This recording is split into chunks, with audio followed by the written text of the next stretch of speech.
until one surrenders. I don't know how actually you surrender. The game's supposed to encourage camaraderie and show patriotism. Wow. Yuri Guzman was named King of the Slappers. You know what he won? 25,000 rubles. You know how much money that is? Just about $400. Here is former White House strategist Dr. Sebastian Gorka. Dr. Gorka, what are these Russians doing? I don't know, but I want a rematch, and I want it between Chris Cuomo and Anderson Cooper to see whether they can slap some sense into each other.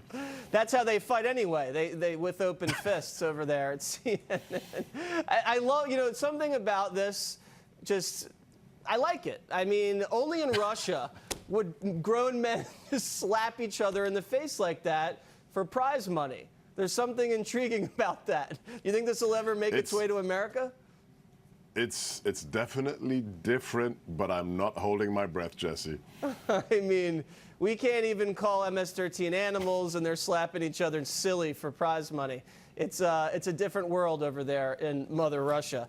So can I just say yes. on that comment, what a week for the Democrats.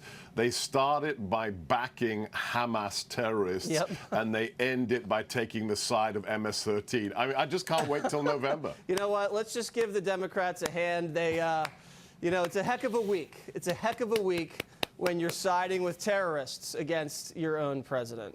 But I'm not surprised because, they've signed with Syrian refugees over U.S. veterans. They've sided with illegal immigrants over factory workers here in this country. It's time and time again, they put America below the rest of the world.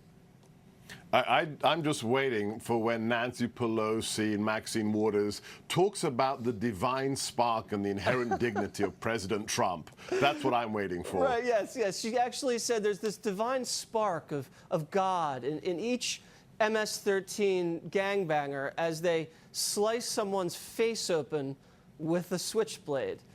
I mean, it doesn't even occur to her that she might want to politically back away from those people. But you know what? I love that Nancy Pelosi is House Minority Leader. We should keep her there. Definitely.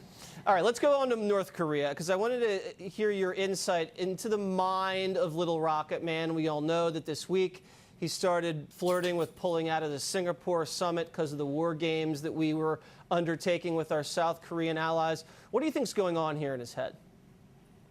Well, unfortunately, it looks as if they're returning to their old ways, their old shell games. They're playing the back and forth. I was skeptical from the get-go. I said this deal has about a 5% chance of going through. It was going incredibly thanks to Mike Pompeo, with the 3 hostages returned without a pallet of cash, with the dismantling of certain sites.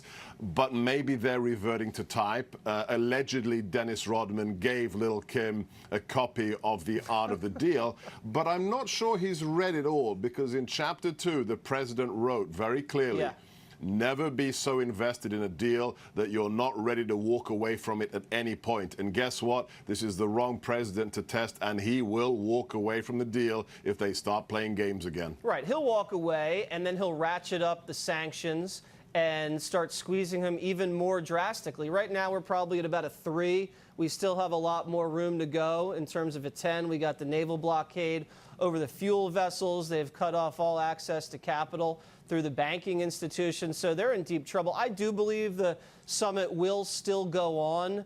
Do you believe it will or not?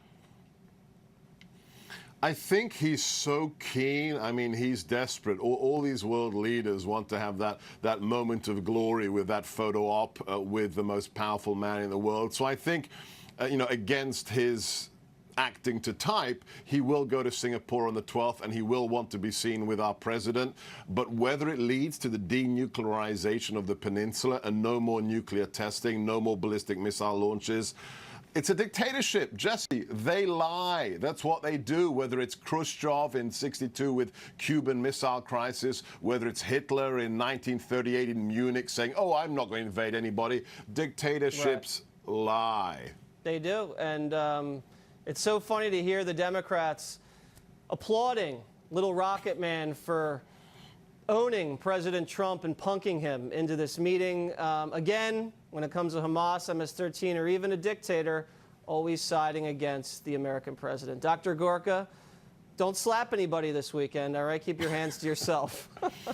I'll try to. Thanks, Jesse. Up next, Donald Trump Jr. Don't stop me.